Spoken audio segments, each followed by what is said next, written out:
Hello, I'm Axel Scheffler. I'm an illustrator for children's books, and I'm going to show you how I draw an elephant in my style, in the Axel Scheffler way.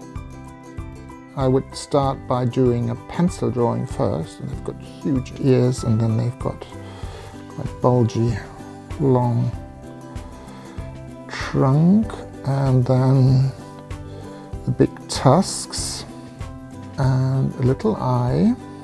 And then the mouth is always quite difficult. And then I take my dip pen, which looks like this, what people used to write with.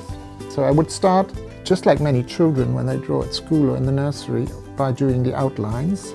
Of course, you can use anything to do a drawing. You don't have to have a dip pen like that. You can use felt pens, and you can use your fingers, and you can use brushes or color pencils. So the tusks are sometimes, you also have to look where they are actually attached when you want to draw them, which is not so easy. Tusks are obviously the big thing why elephants are being killed in Africa in large numbers, and we have to protect them. And maybe I can add a little frog just to show the scale. Oh, that's too big really. And then I can start coloring in. Now I've got lots and lots of little ink bottles, liquid watercolors. So I've noticed they're grey, but they're also quite brownish. I've got my own special technique of drawing, but there are many, many other ways of drawing. What I'm doing is basically the same what any child could do. I'm basically using watercolors and color pencils. It's very, very good for children to try out lots of things and experiment with lots of different paints and colors, because the more you try out, the more interesting your pictures become. But it needs to dry. It dries quite quickly, but sometimes I'm not patient enough and then I mess it up. I can start doing the color pencils. I'm doing a bit of shading, so a little bit darker on one side and lighter on the other side, so that gives it a bit of volume. I use the same colors as with the inks. I use darker and lighter grays and browns to get the elephant color right. But this strengthens the colors, it makes them vibrant really.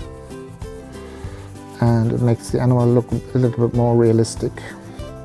I do try to give them a lot of expression, so you kind of feel sympathetic towards the animal. You kind of feel a certain likeness, and you think you might know what the animal is kind of thinking. And I'm trying to give a lot of expression to all my characters, and I think that's part of the secret of the success, why the books are so popular.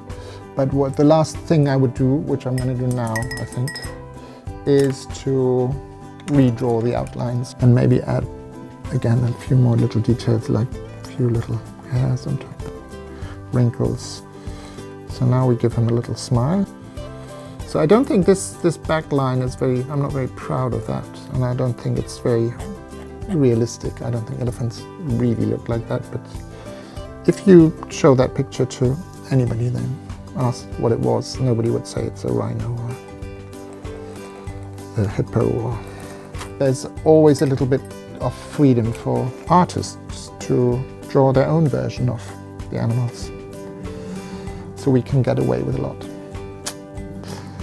So there it is.